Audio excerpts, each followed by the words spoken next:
Today we're talking about how the INFJ makes their setback their comeback. See, the INFJ is a very resilient personality type. And when I say resilient, I really mean from a perspective of mental toughness. There are other areas of life where other types definitely have more resilience. Even emotional resilience, other types tend to be able to have more capacity for, as in how much emotion they can take. Like you might think, oh, the INFJ can take so much emotion. Look at those types with extroverted feeling as their first function. Like this is a whole different game. Or other types might be really good at physical resilience, how long they can survive in the wild and, when it's cold outside. But we INFJs, it's our mental toughness that makes the biggest difference. We can stay in a place where things are just crumbling down around us and we can stay still. We can take action. We can allow to go through that situation without our ego being hurt overly. And this strength is something that we have to utilize to the maximum capacity. Before we get into this, remember, if you haven't done this so far, to download the poster on the 5 pillars to an INFJ epic life and to sign up for the INFJ Epic Life Bootcamp waiting list. The next live round is happening in just a couple of weeks, so make sure you're on that list so you get access to the early bird price and you don't miss when we go live, because we won't have any late admissions. All the information you find in the links in the description. It's not even that the INFJ doesn't utilize this mental toughness, but very often we use it in order to keep our head above water. We tell ourselves, okay, I'm nobody special. I don't want to put myself on a pedestal. So what I'm going to do is use my mental power to sort of dim my light in order to make others feel good. Or I'm going to use it to stay in a situation that seems tough, but I can handle it because I have the mental toughness for it. We very often do this on a subconscious level. It's not like we go out and we say, oh, okay, I'm just going to use all that mental toughness that I have to barely survive, keep my head above water, and not create a better life for myself.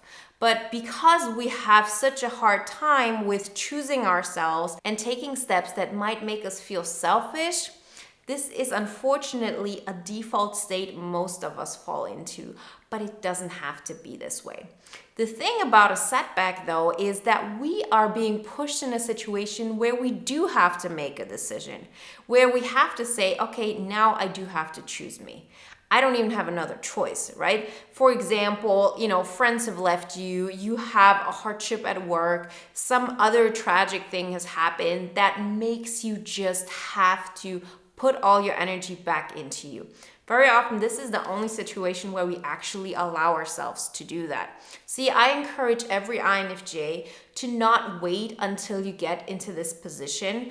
I encourage every INFJ to start building up that strength, to fill up your own cup, to make sure that you have more than enough energy, because then you can even help others more and so on. So just because maybe you are not in a tragic situation, don't feel like you shouldn't tap into this. This is going to be a life changer. But when you do fall into those situations, and the thing is this, it's not a question of if it's going to happen, right? It doesn't have to be a life-altering disaster. They're just setbacks that happen every single day. They happen all the time, and they happen particularly if you decide to go out of that default state, out of this narrative that you are just this observer of your life and you just kind of accept what is coming your way. Once you start building a life on your terms and you start taking action towards it, guess what? You're going to have setbacks. But this is where the INFJ can make the biggest comeback out of it. And I've seen this in comparison with other types, and I'm not making a generalization here. We all know people from other types who are mentally tough, but the INFJ does have a tendency to be really good at this. And this mental toughness can help us to navigate those setbacks the best way possible. Because the thing is this, you cannot control what is happening. What you can control is how you react to it. And you can react in a positive way. And that positive way is not just about oh, I'm going to tell myself it's all good and it's all sunshine and rainbows. No, it's also a positive step to say, I'm going to tap into my warrior mode. I'm going to make sure that I will use this to my advantage. Because you can either say, oh, the world is always against me, or things are not happening. Why is it always me? I'm not good enough. Or you can look at it from a perspective of, what does this mean? What do I know now that I didn't know before? You know one more way that doesn't work. You know, for example, that this way of approaching another person doesn't work, that you cannot obsess over another person if you don't see real life, reactions that show you that person wants the same thing you want. It's about understanding that every single time you take a step towards, let's say, a better job or starting your business or, a new adventure, a new home, you will be confronted with new information. And these informations are not always the things that we thought they were going to be. So how are you going to interpret that? Are you going to interpret that as like, oh, I failed again? Again, it didn't work out the way I wanted to? Or are you going to interpret it as, okay, now I know one more way that doesn't work. And I'm going to use that information because I know I'm an INFJ. That means I build patterns. That means I build systems. I build systems in my mind that are based on patterns. And the more information I have, the better I can know what my next step is. See, when you set out to create something out of your life, you are going to face failures. And it's not a question of having a couple failures here and there. I mean, you encounter more failures than anybody who has never tried anything extraordinary will ever have. Like, I've experienced more failures on my journey to here than most people have even tried. And you might ask yourself, okay, so how do you do that? Well, you just have the attitude, first off, that you can survive this because you do have that mental toughness. You interpret it from a perspective of information. That, of course, you only have this finite amount of information at this moment, and every single time you do something new, you have more information. This broadens your horizon. Like, I can just remember the way I was interpreting life, the way I was interpreting other people's relationships towards me, like what they thought about me and how positive I thought that was. Now recognizing with time more and more how little they actually knew about me, how little they actually cared about me. And I don't even take it as something personal. It's just I understand things from a completely different perspective.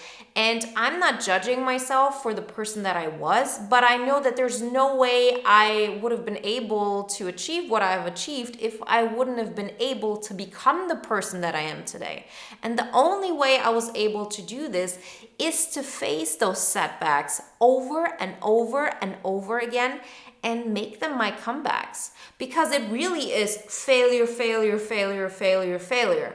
And that thing is what creates success in your life. It's not that you can run away from it. The only way you can avoid failure is if you don't try at all. And by that, you failed by default. So understand that you as an INFJ are already well equipped in that department. This is something where you have an advantage in, that if you are confronted with a setback, that you are more likely than the average person to interpret it in a way that will actually benefit you. That doesn't mean that if you have a setback, it's not going to hurt, that it's not going to derail you. All of that can happen. It's just that on average, you can improve this skill faster than most. Because the thing is this, like when I say I encounter more and more failures, they hurt less and less.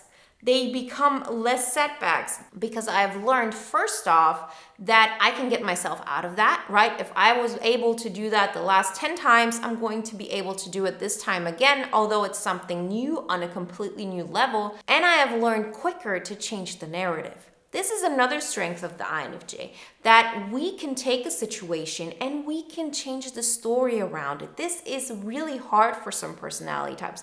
The INFJ can actually look at it from another perspective. And you know you can, because you can understand a certain situation from your friend's perspective or your parents' perspective or somebody who's even from a completely different background than you.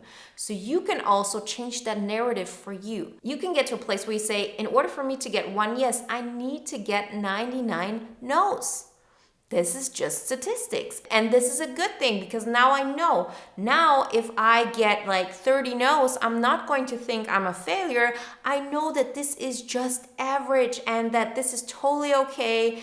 And I just have to ask 100 people. And then I'm going to have the success that I was looking for. This is, of course, just a random example. I'm not saying that with everything you do, you have to like send out 100 applications to get a yes, or, talk to 100 people in order to find somebody that you can match with. Nothing like that. But it just illustrates that we can change that dynamic. But if you're somebody who hasn't even tried, then of course you think when you get like those 10 no's, oh, that's just me being a failure. That's just me, having to endure setback after setback because I'm different, because I'm an outcast, because things are more difficult for me. But that's not the case. And the good thing is that you do have the mental toughness to get through it. There's this saying, and I'm probably saying it wrong, but it's something in the sorts of, okay, why is it always necessary for me to swim across the river? And the answer is because your enemies can't swim. Your enemies in this example aren't other people. It's your obstacles. It's the things holding you back. It's resistance. It's all of those things. You have this mental toughness, so use it to get through things that others might not be able to. If you're not utilizing that, then what is that strength giving you?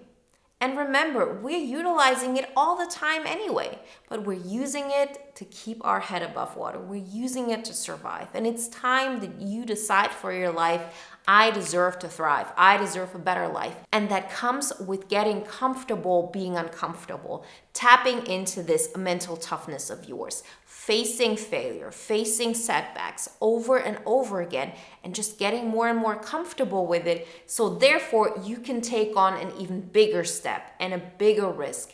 And I'm not even talking about financial risk or anything like this, but just like ego-wise, of things that you thought were going to make you happy and then you recognize they didn't work out. Well, use that information. Use the setback as the information needed to get to the next level. I always say, okay, this might not be the right mountain for you that you want to climb, but it is the best thing you know right now to do. And once you climb that mountain, you will have a better perspective, you will have a better view, and you will know what the next step is.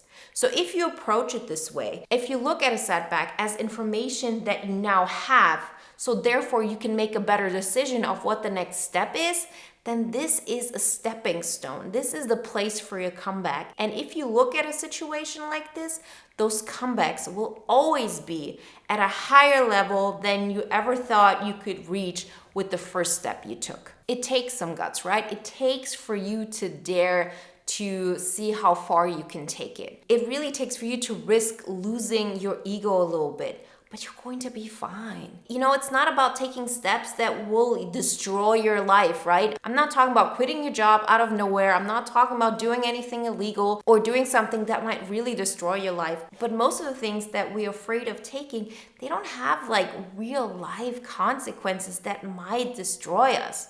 Like, for example, let's say you have this idea and you want to share it on YouTube, but your fear is people are going to see that and are going to judge you.